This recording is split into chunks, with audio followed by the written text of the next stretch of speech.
तुम्हारे मन को धो दे। चाहे गंगा, चाहे जमुना, चाहे तीरे, कोई तीरे चले जाओ, ये पानी शरीर पर लगी बाहर की गंदगी को धो सकता। लेकिन जो आपका मन बुद्धि चित्त गंदा है, बुरे कर्मों के द्वारा, गंदे खान पान के द्वारा, तो वो तो गंदगी आप किसी से दूर नहीं सकते। और उस गंदगी को किसी ने बताया भी आपसे, और लोगों ने एक अंदाज में कहा कि भाई तीरथ करो, व्रत करो, हो सकता है साफ हो जाए। लेकिन कितने युग निकल गए, भाई कोई नहीं साफ हो पाया। तब संतों को समझ से आना पड़ा कि ऐसे तो कल सच्चाई तो जीवों को पहुंचने ही नहीं देगा, और सच्चाई समझने नहीं देगा, और सत्य की पहचान करने नहीं देगा। तब संतों को आना पड़ा केवल सच्चाई की जानकारी देने के लिए, सच्चिद आनंद दिलाने के लिए, और जीवात्मा को सत्य सचखंड पहुंचाने के लिए उनको आना पड़ा।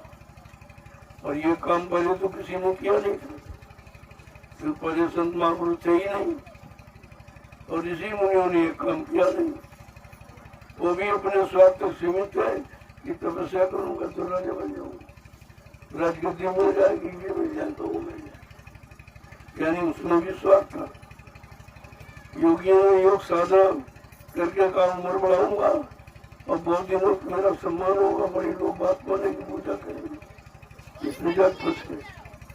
कहने का मतलब ये है कि हम फंसते ही गए, और फंसते फंसते फंसते फंसते इतना फंस गए कि उस फंसने को ही हम अच्छा समझ बैठे, और कहते नहीं नहीं बस यही ठीक, इसके अलावा कुछ ठीक नहीं है। अब इतनी समस्या आगे खड़ी हो गई है कि जीव बेचारा जाए तो कहाँ जाए, करे तो क्या करे, न कोई कराने वाला, न कोई बताने वाला, न मतलब कोई देने वाला, न कुछ। क्योंकि मिलने का सामान तो किसी के पास है जो तुमको मिलाए, तुमको दे, तुम्हारा काम करे, और ऐसा तो कोई है नहीं। सब अपना काम तुमसे कराना चाहते, और तुमसे अपना सुख, अपना प्यास लोगों की बुझाना चाहते। बाकी आप कुछ न कोई रिश्ता है, न किसी को किसी से हमदर्दी है, न किसी को किसी से प्रेम प्यार है, केवल एक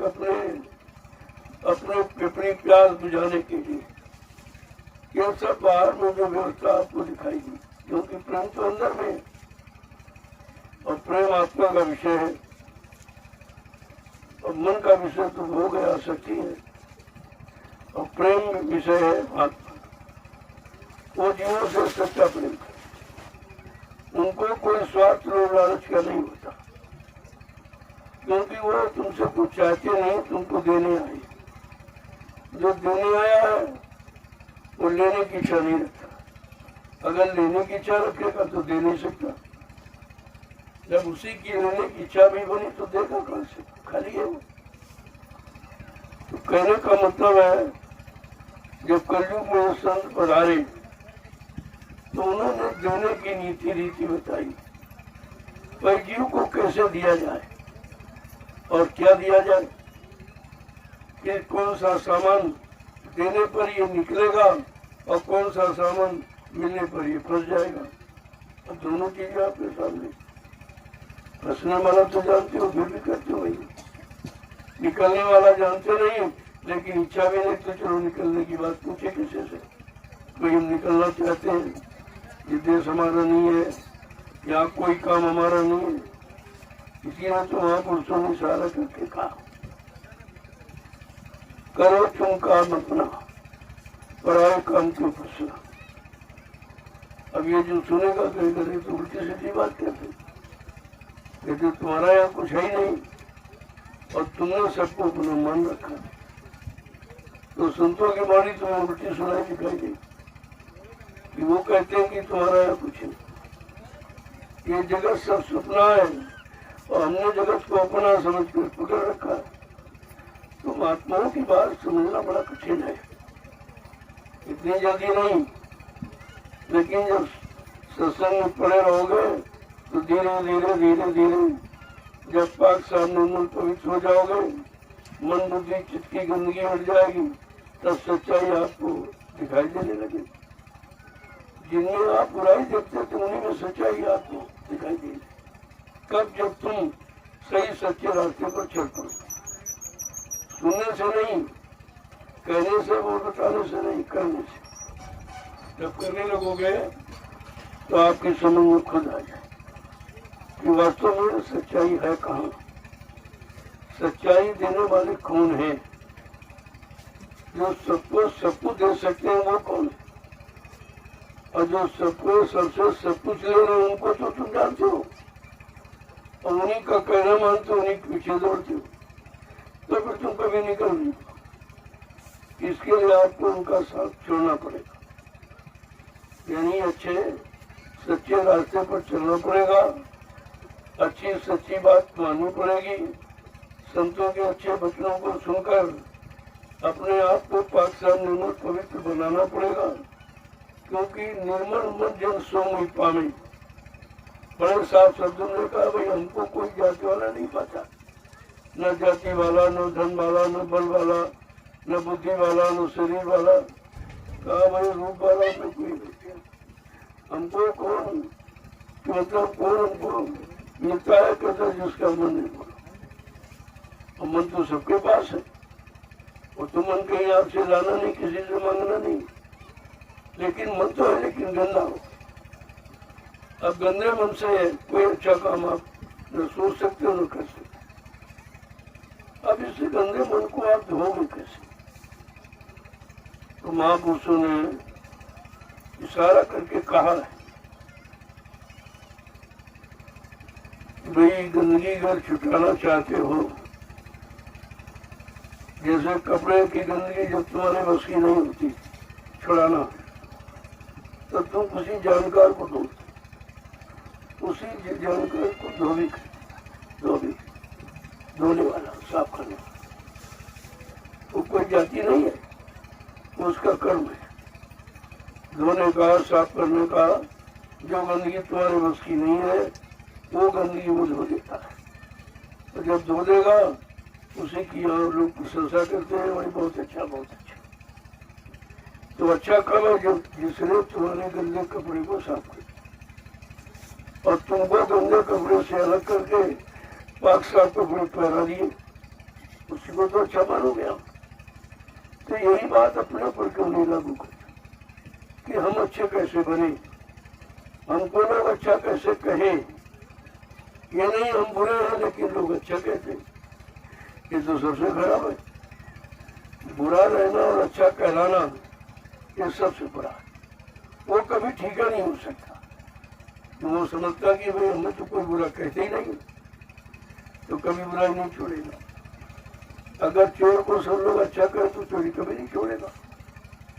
धीरे धीरे ये बुरे कर्म इसीलिए बढ़ गए कि बुरे कर्म करने वाले का यहाँ सम्मान होने लगा, लोग डरने लगे, भयभीत होने लगे, तो धीरे धीरे धीरे धीरे बुराई और इतनी बढ़ गई है कि अब अच्छाई ढूंढनी नहीं मिलती। इतनी बुराई बढ़ गई कि अच्छाई का ढूंढना बड़ा मुश्किल लग रहा है। और चाहते समझ, इच्छा सबके अंदर है कि अच्छा परिवार मिले, अच्छे बच्चे मिले, अच्छे बीवी मिले, अच्छा पति मिले, मतलब यानी अच्छा राजा मिले, अच्छी प्रजा मिले, राजा सोचो अच्छी प्रजा मिले, लेकिन दोनों एक दूसरे के साथ धोखा करते।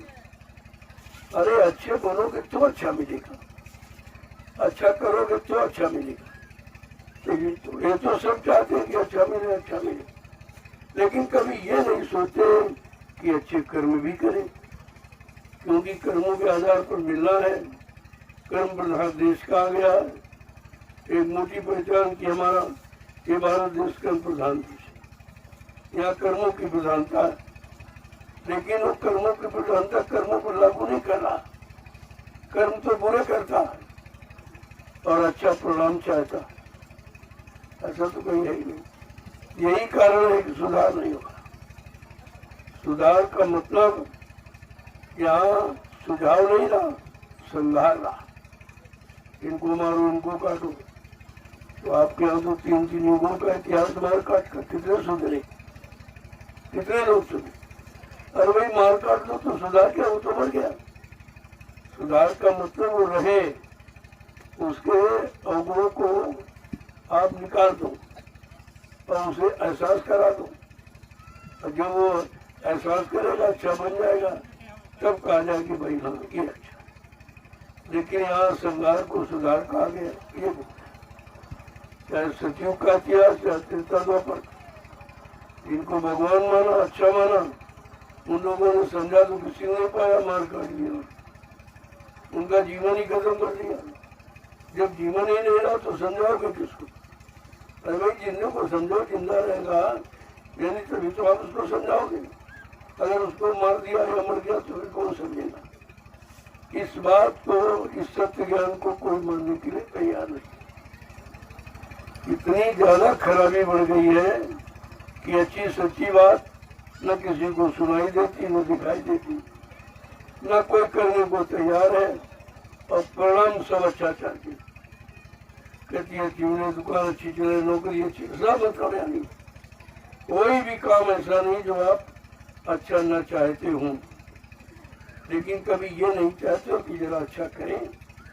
जब करने से अच्छा मिलेगा, करने से अच्छा होगा, तो हमको कम से कम अपने कर्म भी अच्छे करने चाहिए, ताकि हमको हर अच्छाई का अनुभव हो जाए, हर अच्छाई का लाभ मिल जाए।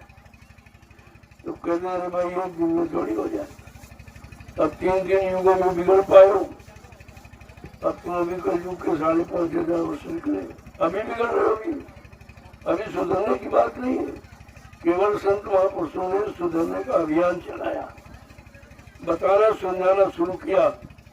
अभी कोई अपना नहीं रहा, क्योंकि तुम्हारी पुरानी आदत है गंदा करने की, गंदे खान पान की, गंदे कर्म करने की, तो इतनी जल्दी अच्छाई सच्चाई समझ में थोड़ी आ जाएगी। लेकिन जो सच्चाई दिखाने के लिए और सबके अंदर सच्चाई लाने के लिए जिसने संकल्प किया है, वो तो अपना काम कहीं न कहीं से शुरू कर दिया। तुम्हारे मानने न मानने पर उनकी अच्छाई नहीं चली, तो अपना काम शुरू कर दिया। तो धीरे धीरे धीरे धीरे का जब लोग बुराई से उब जाए, बुरा करने करके से उब जाए, और बुरा करने वाला ये कह दे कि बहुत बुराई बढ़ गई, अब ये नहीं सोच रहा कि हम ही ने की तभी तो बढ़ा है। लेकिन कहने का मतलब महापुरुष कहते हैं, जब बुरा करने वाला, पाप करने वाला पाप से, बुराई से, चोरी करने वाला चोरी से उठ जाए, और चोर भी अपने घर में ताला लगाने लगे, तो समझ लो वो जान गया कि हमारे अलावा नहीं और बहुत चोर है। अगर वो कहेंगे हम ही चोर, तो उसको ताले लगाने क्या जरूरत, लेकिन चोर भी अपने घर में ताला लगा, जबकि चोर वही है। तो ये है समझ कि उसने समझ लिया कि हम ही नहीं, और हमारे जैसे करोड़ों लोग चोर। अब सबको एक दूसरे को शंका, सब अपने घर में ताला लगाने लगे, सबको मतलब यही चिंता हो गई। अब वो ये नहीं सोच पा रहा कि अगर हमने चोरी न की होती तो आज हमको चोरी करने की शंका किसी पर नहीं होती। वो अपने किए हुए कर्म के अनुसार ही वो समझ रहा है, सोच रहा है कि नहीं नहीं भाई और भी चोर हो गए, और भी चोरी कर सकते हो, पैदा करो, ताला लगाओ, घरों में ताले। आगे आपको एक इशारा दिया जा रहा कि घरों में ताले नहीं लगेंगे। वैसे कुत्ता बिल्ली के ऊपर